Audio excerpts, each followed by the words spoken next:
Digital literacy is important for everyone, including housewives, because technology has become an integral part of our daily lives. Here are some reasons why digital literacy is particularly important for housewives. The first reason is communication. Digital literacy allows housewives to communicate with their friends and family members using various digital platforms, including email, social media, messaging apps, and video calling. This can help them stay connected with their loved ones, regardless of their physical location. The second reason is education. Digital literacy allows housewives to access online resources and educational content, which can help them learn new skills and knowledge. They can enroll in online courses, read articles and books, watch videos, and participate in webinars and other digital events. The third reason is online shopping. With digital literacy, housewives can shop online and have items delivered to their doorstep, saving time and effort. They can compare prices, read reviews, and purchase products from different parts of the world without leaving their homes.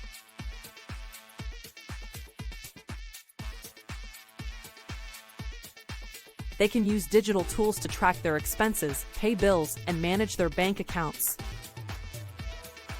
Digital literacy can help housewives start and run their own online businesses. They can use digital tools to create and manage websites, promote their products and services on social media, and reach a global audience. In short, digital literacy can help housewives improve their communication, education, shopping, financial management, and entrepreneurial skills. It can also help them save time and effort, and enhance their overall quality of life.